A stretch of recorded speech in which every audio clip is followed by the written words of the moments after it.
there's just so much dysfunction in the book of Judges. The leaders are, we kind of think of it as a spiral. Not only is it a cycle, a cyclical storyline that the Israelites sin, they are given into captivity. Some enemy comes in and takes over. They cry to the Lord, and then the Lord delivers them. Not only is it cyclical in nature, but it also is spiraling down because the judges become less and less moral. And we even just saw with Abimelech, the son of Gideon, we saw civil war happening, and even Abimelech is not even given the title of judge because he wasn't actually defending and restoring Israel.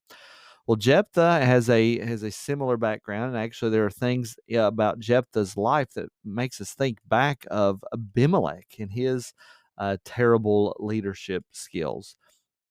But we see that Jephthah the Gileadite, was a mighty warrior. So we already know he's strong with the sword, and he is a good leader as far as militarily. He was the son of a prostitute, so this was a problem. We see that Gilead was Jephthah's father.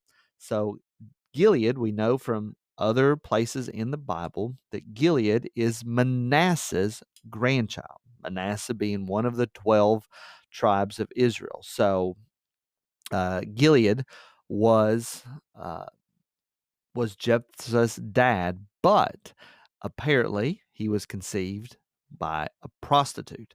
And so therefore his stepbrothers drove Jephthah out. And they said, "You are not going to have any inheritance with our father's house, for you are the son of another woman."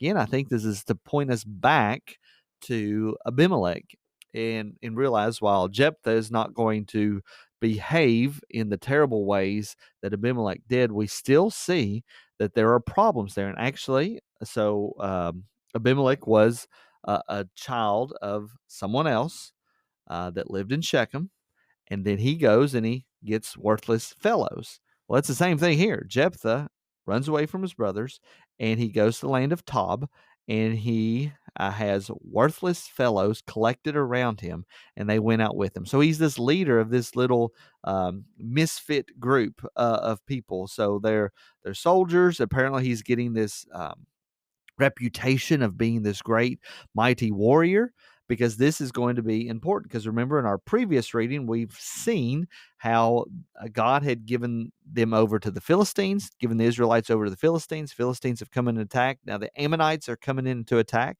And so we've picked up on the storyline here. After a time, the Ammonites made war against Israel. That's how our reading yesterday ended. If you've not read that, go back and get caught up when the Ammonites made war against Israel. So the elders of Gilead then went to Jephthah from the land of Tob, and they said, "Come and be our leader." They've heard that he's a mighty warrior, and he's got these worthless fellows all around him. So they said, "Come and be our leader."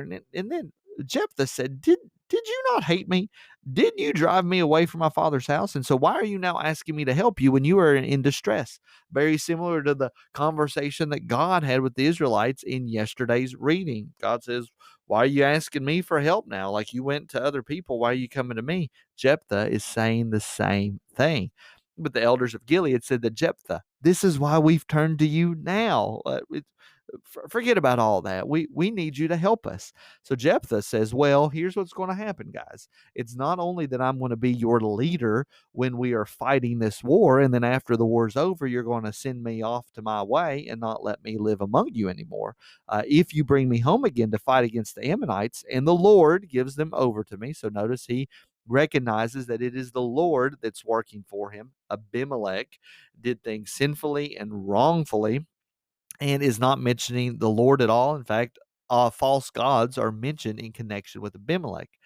Jephthah, though, is recognizing that it's Yahweh, that it's the Lord, that it is the God of the Israelites that is actually the one that will help them. So he said, "If the Lord gives them over to me, I then will be your head." So if you're going to take me now, you're going to take me forever, and I'm going to be the leader. I'm going to be the king. I'm going to be the captain. I'm going to be the dictator over this area of land for the rest of my life. So the elders of Gilead said, "The Lord," again, notice they're calling upon the Lord, not upon Baal, not upon El, not upon any other foreign deity. They're calling upon the Lord, and they said, He will be a witness between us if we do not do as you say. So Jephthah went with the elders of Gilead, and the people made him head and leader over them. And Jephthah spoke all his words before the Lord at Mizpah. So there's this covenant ceremony where now Jephthah is becoming the leader over the Gileadites, and we'll see what happens in our next reading. I hope that was help to you. See you in the next video.